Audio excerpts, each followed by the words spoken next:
કહેવાય છે ને કે જનની જન્મભૂમિશ્ચ સ્વર્ગાદપી ગરીયસી. માતા અને માતૃભૂમિનું સ્થાન સ્વર્ગથી પણ ઊંચેરું છે. જો તમે ભારતના અન્ય શહેરોમાં કે 7 સમંદર પાર પણ રહેતા હોય, પરંતુ તમારું દિલ આજે તમારા ગામડાની માટી સાથે ધબકતું હોય અને વતનનું ઋણ ચૂકવવું હોય, તો રાજ્ય સરકાર તમારા માટે લાવી છે વતન પ્રેમ યોજના. એક એવી અનોખી તક કે જ્યાં તમે તમારા ગામમાં સ્માર્ટ ક્લાસ, લાઇબ્રેરી કે પછી હોસ્પિટલ જેવા મનગમતા સામાજિક અને સેવાકીય કાર્યો કરાવી શકો છો. આ યોજનાનો સીધો નિયમ છે, તમે આપશો દાન, સરકાર આપશે સાથ.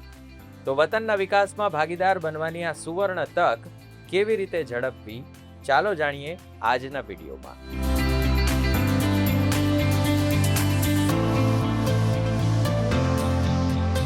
નમસ્કાર મિત્રો, ધ માહિતી શોમાં આપનું સ્વાગત છે. હું છું વિવેક. આજે આપણે વાત કરીએ રાજ્ય સરકારના પંચાયત અને ગ્રામ ગૃહ નિર્માણ તથા ગ્રામ વિકાસ વિભાગ દ્વારા ચલાવવામાં આવતી એક એવી મહત્વકાંક્ષી યોજના વિશે કે જે ગામડાઓને ગ્લોબલ વિલેજમાં બદલી રહી છે.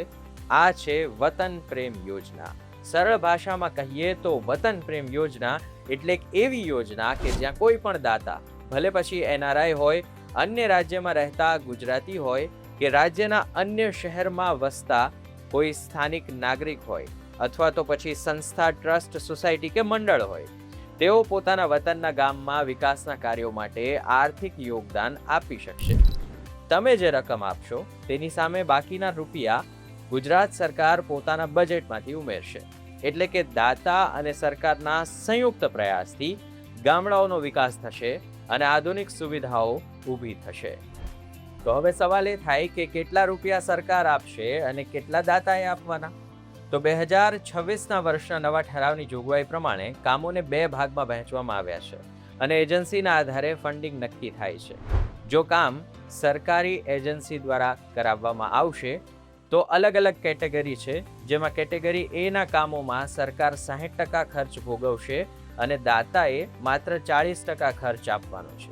જ્યારે કેટેગરી B ના કામોમાં સરકાર 40% આપશે અને દાતાએ 60% રકમ ચૂકવવાની રહે છે. બીજો વિકલ્પ છે કે જો કામ દાતા પોતાની પસંદગીની એજન્સી દ્વારા કરાવવામાં આવે તો કેટેગરી A ના કામોમાં સરકાર 40% રકમ આપશે અને દાતાએ 60% રકમ ભોગવવાની રહેશે. જ્યારે અન્ય કેટેગરી, જે કેટેગરી B ના કામો છે, તેમાં સરકાર 20% રકમ આપશે અને દાતાએ 80% રકમ ચૂકવવાની રહેશે. અને હવે એ પણ જણાવીએ કે આ યોજના હેઠળ ગામમાં કયા પ્રકારના કામો કરાવી શકાય. આ યોજનામાં ગામના સર્વાંગી વિકાસ માટે કુલ 22 પ્રકારના કામો સામેલ છે, જેવા કે સરકારી શાળાના સ્માર્ટ ક્લાસરૂમ્સ, કમ્પ્યુટર લેબ અને લાઇબ્રેરી બનાવવી, આ ઉપરાંત આધુનિક હોસ્પિટલ કે પછી પ્રાથમિક આરોગ્ય કેન્દ્રનું નિર્માણ કરાવવું, સાથોસાથ બાળકો માટે આંગણવાડી, મધ્યાહન ભોજનના રસોડાનું નિર્માણ, આવા અલગ અલગ 22 જેટલા કામો આ યોજના અંતર્ગત કરાવી શકાશે. તો કામોમાં વિલંબ ન થાય તે માટે સરકારે મંજૂરીની પ્રક્રિયા ખૂબ જ ઝડપી બનાવી દીધી છે. બજેટ પ્રમાણે 3 કક્ષા નક્કી કરાઈ છે. 20 લાખ સુધીના કામો સીધા જ જિલ્લા કક્ષાએથી જિલ્લા વિકાસ અધિકારી એટલે કે DDOની કમિટી મંજૂર કરશે. જો કામ 20 લાખથી 1 કરોડ સુધીનું હશે તો વિકાસ કમિશનરશ્રીની કમિટી મંજૂરી આપશે.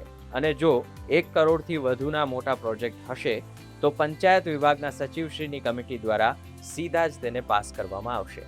હવે તમને સવાલ થશે કે આ યોજના હેઠળ અરજી કરવા માટે શું કરવું? તો તમે વતન પ્રેમ યોજનાની સત્તાવાર વેબસાઇટ પર મુલાકાત લઈને નોંધણી કરાવી શકો છો અને સીધું જિલ્લા કલેક્ટર કચેરી અથવા તો જિલ્લા વિકાસ અધિકારીશ્રીની કચેરીનો સંપર્ક પણ કરી શકો છો. અરજી માટે જરૂરી દસ્તાવેજો પણ જોઈ લઈએ તો દાતાનું આધાર કાર્ડ, પાન કાર્ડ અને દાનની રકમની વિગતો તેમણે પૂરી પાડવાની રહેશે. તો મિત્રો, જો તમે પણ વિદેશમાં કે દેશના જ કોઈ ખૂણે બેઠા બેઠા તમારા ગામનું ઋણ ચૂકવવા માંગો છો અને પોતાના કે પૂર્વજોના નામે ગામમાં કંઈક અદ્ભુત કામ કરાવવા માંગો છો, તો આનાથી શ્રેષ્ઠ રસ્તો બીજો કોઈ નહીં હોય. તમારી એક નાની પહેલ તમારા ગામડાને અત્યાધુનિક બનાવી શકે છે.